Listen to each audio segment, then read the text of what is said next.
Good morning, Angela. Thank you for joining me today. We're talking about the government rumour. Would you like to tell me a little bit about what we're talking about? Yes, we're talking about revised guidance for local authorities and home educators. Obviously, the rumours have already started about this being implemented and they're spreading like wildfire, Amy. Right, Amy, what's the rumour? Well, we've got guidance consultations, and they're a bit like a rumour. So I've used this terminology to help everybody understand how it can get around communities so quickly, like wildfire. Yeah, it's literally at the moment revised guidance that hasn't pushed through legislation, but we're already seeing that some local authorities are implementing guidance and quoting it and expecting parents to agree to the demands. That's not good, is it? We've got all sorts of things happening to get these policies all starting to change. And it's often the bad news that travels the fastest. So, Amy, what are we seeing currently that we know is illegal and unlawful? What practices are we actually seeing that local authorities are already adopting? Well, we're starting to see things like parents agreeing to fill out the form in order to complete the deregistration process. Now, that's a kind of exit form that people can fill in. It's a way of writing down bits of information and sending that to the LA. Some of those bits aren't actually legally required. Some parents are agreeing to a home visit because they're being pressured into having one. Some people are reporting that they're getting police and local authority workers turn up on their doorstep without any announcement.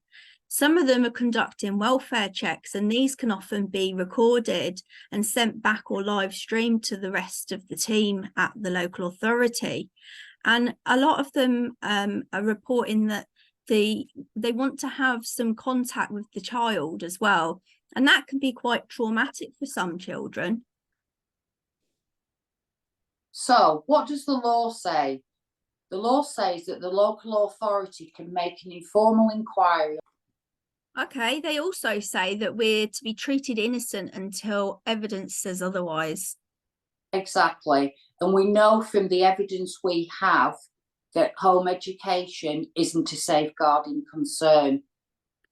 Yeah, and without concerns, they LA can't take your data and share it about like some sort of, gossip on a newspaper.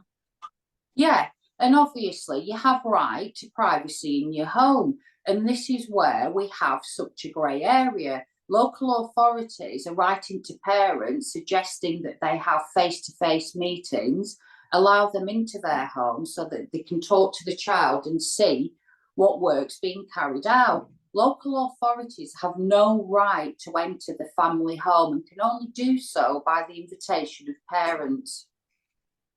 So, Angela, what have we seen happening already? Well, we've already seen, due to this revised guidance, that local authorities are actually instructing schools to behave unlawfully. They're instructing them to implement cooling off periods. There's no trial for home education in law. Schools must comply with pupil regulations and accept the parent's deregistration notification and remove the child from roll. Schools are informing parents that they have to complete this exit form, which we were mentioning earlier, where you have to take a form from the local authority, fill it in and send it back. And that's a really good way of collecting that data that they're not entitled to and holding it.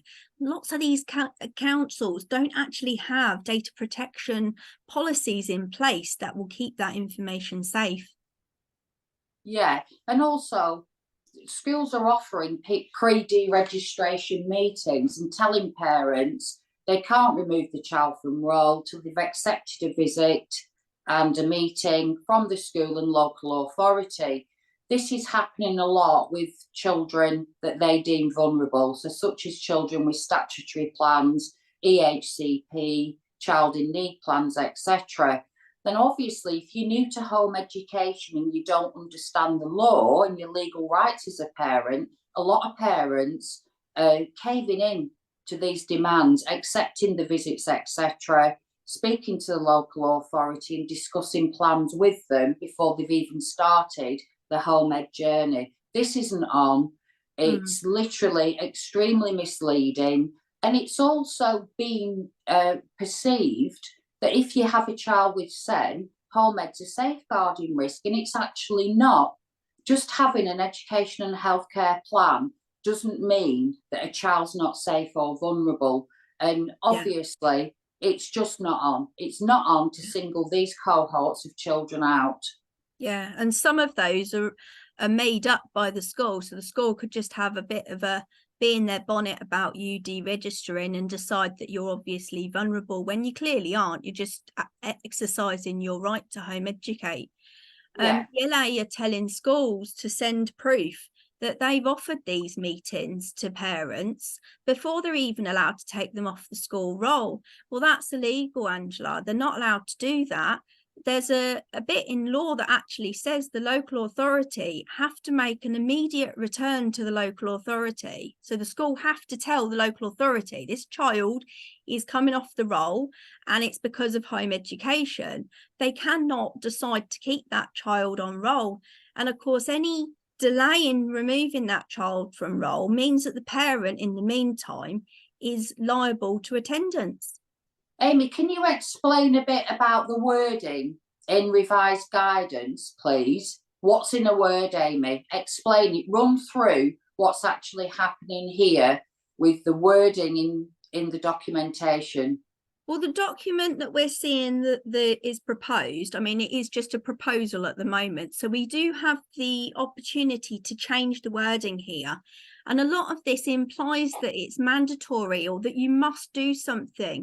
And actually what it should be is the word should, or you may like to, and they're not using those words. And particularly, I think this last one here is the thinking and receiving instruction. They're very different, and we're not seeing that in the wording of this document. I think it's really quite an important thing to highlight. Horrific. So what we're seeing happening already, we've had one paragraph added to keeping children safe in education statutory guidance for schools and LAs that has triggered pre-deregistration meetings for children deemed vulnerable, such as those with statutory plans, children who may have a social worker, or literally any child the school deemed vulnerable. This isn't lawful and it's not compatible with pupil regulations. It's not a legal requirement. So why have the government decided to add this to statutory guidance for local authorities and schools when it's not a lawful requirement? This equates to hiding legislation that's not compatible with the law in statutory safeguarding guidance, and it's quite simply not on. It's wreaking havoc. It's spreading around schools and local authorities like wildfire, and they're all starting to implement similar policies. And the thing is, you have to remember that this is a draft consultation, which is just an idea of guidance. And it's supposed to be tidying up all of these assumptions, the rhetoric, the stigmas, and everything else that's been put in place over the last few decades. And of course, we're already seeing then that these exit forms are being introduced, which we mentioned earlier, are just data grabbing. And of course, this whisper of a proposed law change has just caused so much grief in the community, and it's not right. And we need to be able to fight back and put our foot down. So, Amy, how many pages of revised guidance for parents and LAs are they in the documentation? Well, I did a bit of a word count on this, Angela, because I was quite concerned about it. But people shouldn't be put off by this. I mean, it is quite a lot, but there are only a couple of bits that they need to kind of really read and really take in. And we've got lots on the action group to help people break this down and help them for digesting it, because it is really important that we fight back against this. There's a lot of repetition in these as well, where they've copied and pasted lots of things several times or said it in different ways, but it's essentially the same information. So the actual parental bit is 29 pages of reading, and it's got no interpretation of the law without bias. There is a constant thread through this of this is the law, however, although you instead you need to think of the ramifications. And so they're quoting it, but they're sort of putting a spin on it. And if you want to, the LA guidance, the local authority guidance, is 48 pages of length, and the 29 pages refers frequently to this 48-page document. So don't be put off by the bulk of it, but do mention when you give your feedback how much is being expected and put upon you as the parent. And of course, lots of us have got neurodivergent children in our families, and ourselves neurodivergent, and none of this has been written in that with that in mind. And it, to me, it just came across as blocks and blocks of drivel, loads and loads of words. Right, so just to tie everything up then, we're going to look at what the damage could be. So what we've noticed is that this is being targeted at new home educators, and that these illegal practices the government are thinking of introducing will get compliance very quickly because they're new. They don't know what's already in place. Yeah, we're seeing a lot of we're already seeing a lot of damage that's being caused by one small paragraph concerning pre-deregistration meetings, which was added to statutory guidance. So we've got schools using cooling off periods and refusing to remove the child from roll, schools telling parents that they're not allowed to deregister unless they've had a meeting with the local authority in the school, schools telling parents that they need to complete exit forms as well. The data from that's being added to the elective home education, child missing education census. So that's a way of collecting data on your child via the back door. We've had new parents pressurised into accepting home visits.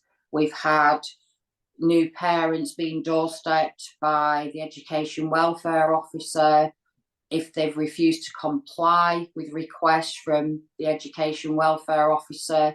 The school have called the police to insist that welfare checks are carried out on the child because they've kept the child on roll. And we've also had parents threatened with social services to refusal to comply with these requests. More importantly, you need to look at the facts. And the fact of the matter is, these consequences are a direct result of parents just literally exercising the legal right to opt for elective home education. That paragraph should never have been added to statutory guidance. It's unlawful, it's not mandatory, and it's not compatible with pupil regulations. It's really, really worrying, Amy. It is. And what I noticed a lot in the guidance is that there were a lot of discriminatory remarks and lots of attitudes of an us and them atmosphere kind of starting to emerge from it. And it really made me wonder, how long will this witch hunt actually go on for? Because we've already been fighting it for decades. And I kind of feel like if we don't all pull together and we all shout together, they're going to keep on this rhetoric that it's only a few home educators that don't want this. So do you want all of these things? Some of these things on the list have already happened and we have examples of them. And some of them are in the guidance that could become reality. So if you don't want these things, you're going to need to help act with your community against this guidance. So one of the things that they could look at is your planning, your child's work when your child hasn't given permission for that to be shared, looking at your home environment with the view of whether it's too loud, whether it's a suitable learning environment, as well as safeguarding, having the police or the educational welfare officer at the front door, forcing you to meet with them, regardless of any mental health consequences that there might be in place, speaking to your child about their opinions and asking your child to give a report of your provision. I don't know about you, but for me, I don't particularly want my a 12-year-old to be assessing my educational provision and giving me like a report card on how well I'm doing. It's completely inappropriate. The parent is responsible for the education, and so therefore, the LA shouldn't really be divulging into that relationship. There's this introduction of needing to see literacy and numeracy in accordance with their expectations. And that's the problem. A lot of these people that are employed by the local authority are school trained teachers, or some that have no experience at all and have just got a couple of GCSEs. So, these people don't have SEN training, they're not SENCOs, and they can make expectations that are unrealistic. They'll be live streaming your visit to their colleagues. We've already seen this happening. It could be a practice that's shared to others.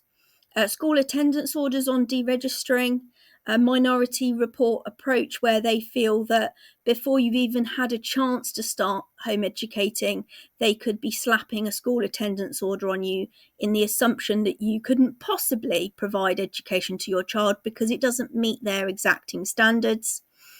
You could be imprisoned. It's not very real possibility. It's not been ever done before, but let's just stretch the imagination a little bit here and say, worst case scenario, if you didn't do what was promised in your plan, you didn't follow the school attendance order, you didn't do what you were expected to do, you could actually be imprisoned for that. Quality of staff, as I said, there aren't any that we're aware of that have SENCO training locally. I know that they do tend to use people who've got teaching experiences, although that can vary from county to county. And then obviously being judged on whether or not you provide the national curriculum. Most of the staff have been trained to national curriculum level. Their expectations are that of a national curriculum. And so anything outside of that box is unfamiliar to them. The amount of pressure that's being placed on parents and families it's just harassment, really. It's coercive control and it's harassment. We really need now to get as many families as we can responding to the consultation. You need to protect yourself, you need to protect your family. We also need to think about other families, such as those that have children with special education needs and disabilities, children who are basically suffering from school-based trauma and anxiety, that the school environment has quite frankly damaged a lot of children's mental health and well-being. We need to protect our educational freedoms, really. So we are urging people to push back against these vile proposals. Stamp your feet down. We're not putting up with this. We're not tolerating it. It's a step too far. Who's the parent here? Are we the parents, or is the state the parent? It's turning into a nanny state where they're taking over parental responsibility.